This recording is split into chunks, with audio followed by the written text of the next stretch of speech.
संसदेच्या परिसरातील पुतळ्यांचं स्थलांतर संबंधितांच्या संमतीनेच मावळते लोकसभा अध्यक्ष ओम बिर्ला यांचा दावा।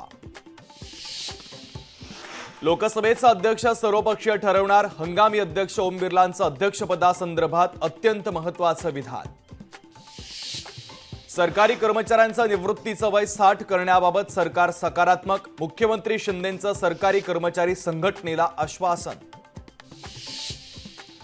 आपल्या दवाखान्यामध्ये आता कर्करोगाची देखील तपासणी होणार, कर्करोग रुग्णांची वाढती संख्या लक्षात घेता महापालिकेचा महत्त्वाचा निर्णय।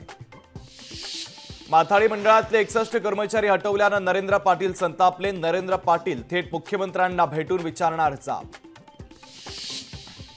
गुजरात दंगल आणि बाबरी मशिदीच्या संदर्भात शाळांमध्ये शिकवण्याची गरज नाही, शालेय अभ्यासक्रमातील बदलांबाबत एनसीईआरटीचं स्पष्टीकरण, तर अभ्यासक्रमाचं भगवीकरण होत असल्याच्या आरोपाचंही केलं खंडन।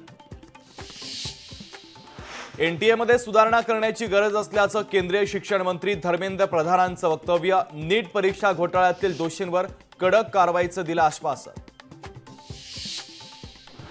राज्यभरात सध्या पावसाची उसंत, पावसानं विश्रांती घेतल्यानं उन्हाचा चटका वाढला, 24 तासात तुरळक ठिकाणी हलक्या ते मध्यम स्वरूपाच्या पावसाची शक्यता।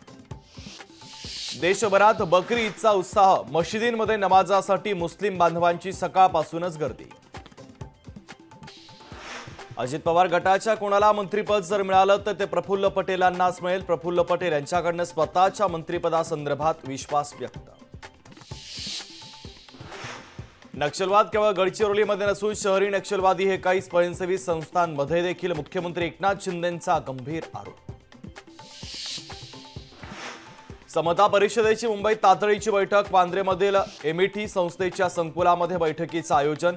छगन भुजबळ या बैठकीत काय भूमिका घेतात हे पाहणं महत्त्वाचं। पोलीस भरतीमध्ये अर्ज केलेल्या उमेदवारांना दिलासा, एकाच दिवशी मैदानी चाचणी असलेल्या उमेदवारांना पुन्हा संधी मिळणार, 4 दिवसांच्या अंतरानं पुन्हा मैदानी चाचणी देता येणार।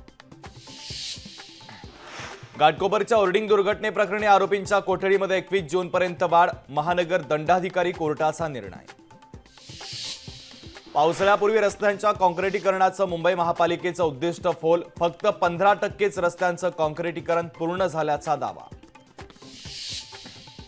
माडाच्या मुंबई मंडळाच्या 173 दुकानांसाठी 27 जूनला ई लिलावातून मुंबई मंडळाला किमान 125 कोटी रुपये मिळण्याची शक्यता।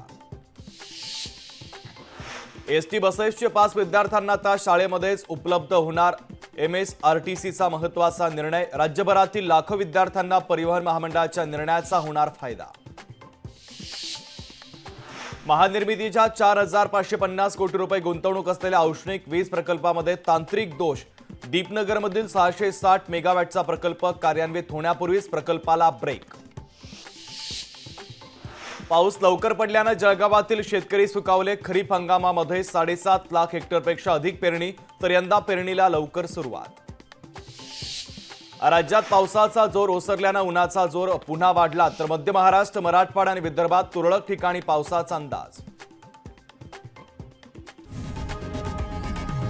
लोकशाही मराठी ऐका, पहा, जागरूक रहा।